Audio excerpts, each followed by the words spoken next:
बिस्मिल्लाहिर्रहमानिर्रहीम, अस्सलाम वालेकुम। पाकिस्तान और दुनिया भर में देखने और सुनने वालों को अब्दुल कादिर का सलाम।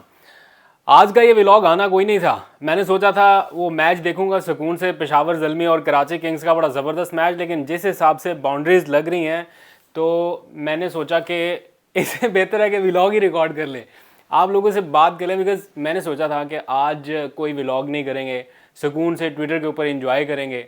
मैंने तो ट्वीट्स भी कर दी कि कम ऑन कराची किंग्स, आज का तो ज़रा विक्टोरियस किस्म का आगाज़ होना चाहिए। लेकिन वो जिस हिसाब से फैंटी लग रही है तो या तो टीवी ऐसे अच्छा लगता है बंद, या फिर ब्रेक में अच्छा लग रहा है। तो वो जो टॉम कैडमोर भाई थे उन्होंने बड़े छक्के लगाए हैं, तो दिल जो है वो थोड़ा थोड़ा टूट टाइप सिचुएशन है। तो मैंने सोचा कि इससे बेहतर है कि व्लॉग रिकॉर्ड कर लेते हैं और जो यहाँ की इनिंग चल रही है उसके ऊपर बात करते हैं, थोड़ी सियासी इनिंग के ऊपर। डोंट वरी, मैं डिस्टर्ब नहीं करूँगा आपको। जब ये मैच आप देख लेंगे तभी हम अपलोड करेंगे। मीनवाइल मैंने कहा जल्दी से रिकॉर्ड कर लूँ, बिकॉज ये वाले सिनेरियो सीन्स मेरे से नहीं देखे जा रहे जिस हिसाब से लग रहे हैं। और इन केस अगर कराची जीत गया, वैसे तो अभी मुश्किल लग रहा है, लेकिन इन केस अगर जीत गया तो कल 2 व्लॉग्स आएंगे इसी खुशी में। तो बात करते हैं थोड़ी सी सियासी मामला के हवाले से। माफ़ कीजिएगा, थोड़ा सा आपके साथ मजाक मस्ती करता रहता हूँ। कुछ लोग कहते हैं कि सीरियस रहा करें, सीरियस बात किया करें। तो कितने सीरियस रहे यार, इतने ऑलरेडी टेंशन आसपास सारा, तो थोड़ा तो करने दिया करें। एनीवेज, मुल्की सियासी सूरत हाल के हवाले से थोड़ी सीरियस बात करते हैं। इमरान खान साहब का एक रेड सिग्नल है। पहले तो ग्रीन सिग्नल्स के बारे में बताया करता था, लेकिन आज उनका है रेड सिग्नल। ऐवान सदर में कुछ अहम मुलाकातें, कुछ अहम राब्ते, लेकिन कुछ भी वर्कआउट नहीं कर रहा। और फिर एट दी एंड अब मुश्किल में है मौजूदा हुकूमत। सोच रहे हैं कि क्या किया जाए, क्या फिर से रब्ता करें ऐवान सदर में, या फिर कौमी असम्बली और सेनेट के इजलास बुलाकर इस मामले को देखा जाए। क्योंकि IMF का जो प्रेशर है, जो दबाव है, वो मुंतकिल करना है हुकूमत ने आप लोगों पर और आप लोगों की जेबों के ऊपर। मिनी बजट की सूरत में कोई अच्छा खासा टैक्स आप लोगों से निकलवाना है, जो कि IMF की डिमांड है। उसके 2 तरीके हैं, या तो कौमी असम्बली से ये बिल मंजूर कराया जाए, फिर सेनेट में ले जाया जाए, वहाँ से मंजूरी मिल जाए तो ये एक कानून बन जाएगा, बिल मंजूर हो जाएगा। दूसरा ऑप्शन है कि सदर के पास जाएं, शॉर्टकट तरीके से उनसे ऑर्डिनेंस पे साइन कराएं और फौरी तौर पे नाफजुल अमल हो, और IMF को बताएं कि जनाब हमने कर लिया जो आपने कहा था। तो आज इसहाक डार साहब पहुंचे हैं सदर के पास, लेकिन वहां पे क्या हुआ ये भी डिस्कस करना है। फिर मैंने आपको बताना है कि एक बारीक वारदात भी हो रही है। आप लोगों को बताया जा रहा है कि भागदौड़ बहुत हो रही है, राब्ते हो रहे हैं, इधर भी जा रहे हैं, इधर मुलाकातें हो रही है, लेकिन उन मुलाकातों की आड़ में एक बारीक वारदात है। और ये बारीक वारदात कहाँ से हो रही है वो भी आपको बताऊंगा कि वो लोग आइडेंटिफाई हो रहे हैं और खुलेआम जजेस के ऊपर और अदलिया के ऊपर किस तरह से अटैम्प्ट हो रही है, एक अटैकिंग अटैम्प्ट, वो भी बड़ी सीरियस है। लेकिन coming back to the point के अब इसहाक डार साहब आज आरिफ अलवी साहब से मिले। आरिफ अलवी साहब का रब्ता हुआ इमरान खान साहब से, और फिर एक खबर सामने आई कि इसहाक डार साहब इस सिलसिले में मिलना चाहते थे कि ऑर्डिनेंस जल्दी से लाया जाए, लेकिन आरिफ अलवी साहब ने उन्हें एक तरह से इनकार कर दिया या माजरत कर लिया। उन्हें बताया कि भाई प्रॉपर तरीके से आप आएँ, कानून साजी करवाएं, बिल पास कराएं, कौमी असम्बली में जाएं, सेनेट का इजलास बुलाएं और फौरी तौर पे जो आप चाहते हैं वो कर लें, क्योंकि आपकी राह में कोई रुकावट नहीं है। जो आप पहले चाह रहे हैं वो सारा कुछ एज इट इज़ हो रहा है, तो इसलिए पार्लियामेंट को एतमाद में लिया जाए। तो अब कोई 200 से जायद अरब रुपया आप लोगों की जेबों के ऊपर जो बोझ पड़ने वाला है, उसकी हिकमत अमली तय की जा रही है। एक ऑप्शन यह है कि दोबारा रब्ता किया जाए, वाया बदला जाए, लेकिन रब्ता किया जाए आरिफ अलवी साहब से कि मेहरबानी करें, इस वक्त मुश्किल सूरत हाल है। लेकिन आरिफ अलवी साहब भी चूँकि खुद से तो इस मामले के ऊपर फौरी तौर पर रजामंदी जाहिर नहीं करेंगे, जाहिर बात है वो भी फ़ौरन से कभी जहाज़ लेके कभी टेलीफोन के ज़रिए रब्ता करने पहुँचते हैं इमरान खान साहब के पास, और यहाँ पर खान साहब फिर जो भी डिस्कशन होती है वो आपको मालूम ही है।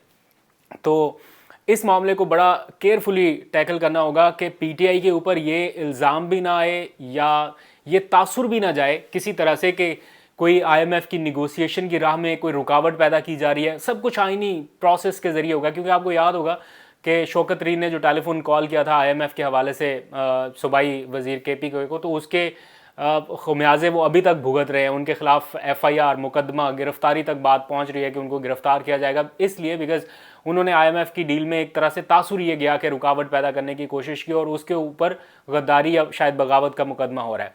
तो ऐसी सूरत हाल में ये नैरेटिव अगर उनके हाथ में चला गया, गवर्नमेंट के हाथ में, कि देखें ये राह में रुकावट बने या आरिफ अलवी इमरान खान के कहने पे ये सारा कुछ कर रहे, तो बड़ा मसला हो जाएगा। इसलिए इसको बड़ा ही केयरफुली देखना होगा। और वाकई में मैं ये चाहता भी हूँ कि कोई ऐसा फैसला जो मुल्की मफाद के खिलाफ हो वो किसी सूरत नहीं होना चाहिए किसी भी एंड से। लेकिन the matter of fact is this कि आपको करना है, आप कानून साजी कर रहे हैं, आप सारी जाती किसी के फायदे के लिए भी आप कानून साजी करने के लिए तैयार हैं, तो जाएं ये वाली कानून साजी भी आप पार्लियामेंट से करवाएं, पार्लियामेंट को एतमाद में लें, वो एक बड़ा फोरम है, उसको इज्जत तौकीर बख्शें जो आप लोग बख्श रहे हैं। एक और बहुत अहम इशू है इस वक्त, जो लाहौर हाई कोर्ट का ऑर्डर था कि 90 रोज़ के अंदर अंदर इंतखाबात कराएं। अब गेम क्या हो रही है, आनिया जानिया मुलाकातें राब्ते ख़त, भाई एक चीज़ साफ लिखी हुई है, अदालत ने हुक्म दे दिया। अदालत ने यह कहा ही नहीं कि आप गवर्नर से मुशावरत करें या किसी और से मुशावरत करें। मुशावरत के नाम पे, मुलाकातों के नाम पे, खतूत के नाम पे खाली इस कौम का वक्त ज़ाया किया जा रहा है। एक प्योर मैंडेट जो इलेक्शन कमीशन का है, जिसमें उसको पूछने की किसी से ज़रूरत नहीं है कि जनाब हम कब इलेक्शन कराएं, क्या कराएं, कंसल्ट कर सकता है। लेकिन ये कोई किसी जगह पे ये लिखा नहीं है कि अगर गवर्नर तारीख ना दे या कुछ ऐसा हो तो आप करा ही नहीं सकते इलेक्शन। ये इलेक्शन कमीशन की जिम्मेदारी है। तो वो जनाब अभी गवर्नर से मुलाकात करेंगे। अच्छा, ये मामला गवर्नर से मुलाकात का कहाँ पे ख़त्म हुआ कि अब तशरीह कराई जाएगी अदालत से कि अदालत ने हुक्मनामा क्या दिया है, उस हुक्मनामे की मज़ीद तशरीह के लिए अदालत जाएंगे, यानी मज़ीद वक्त लगेगा।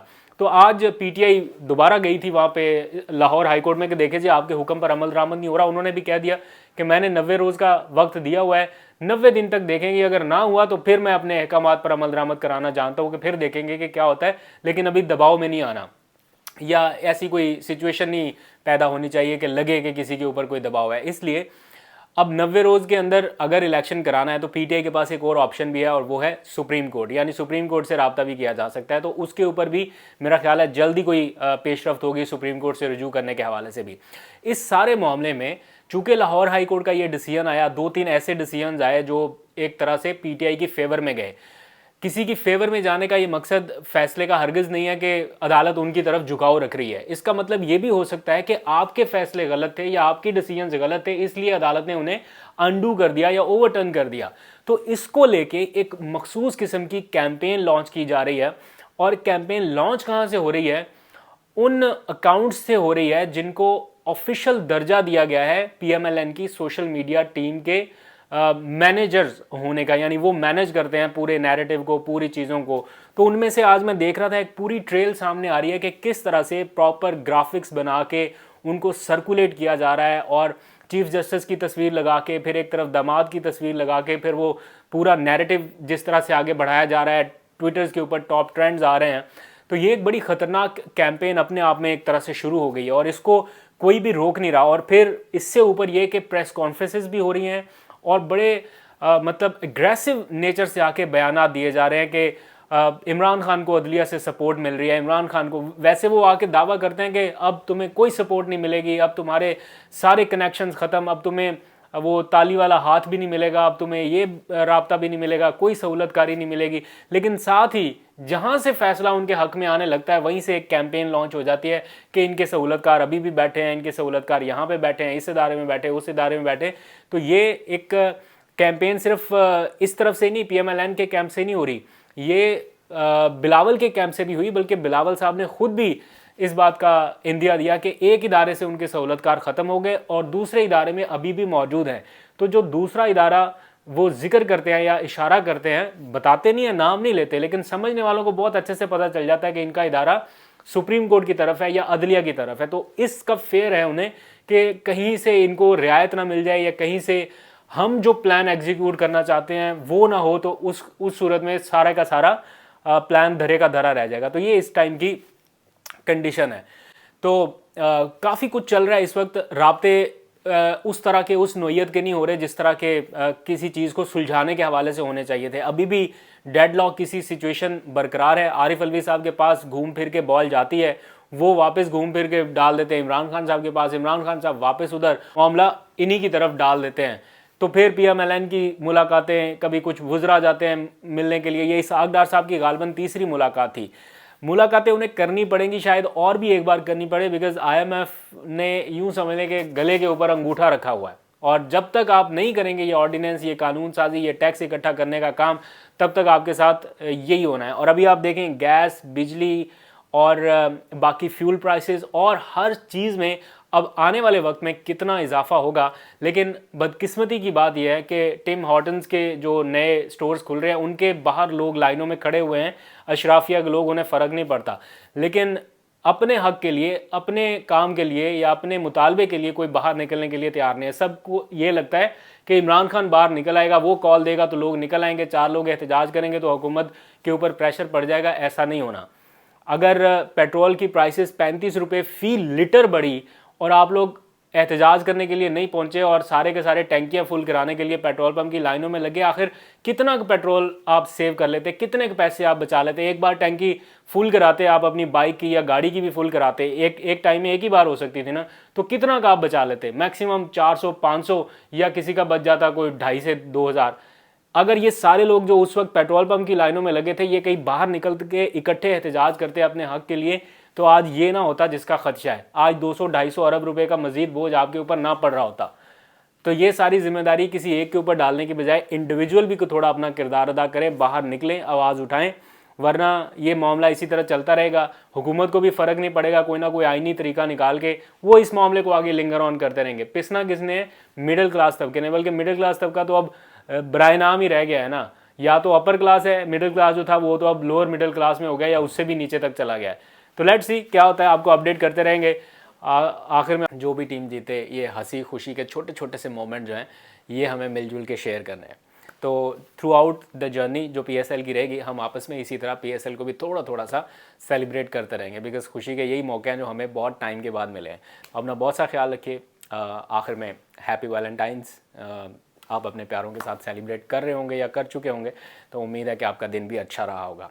अपना बहुत सा ख्याल रखिए। खुदा हाफिज़।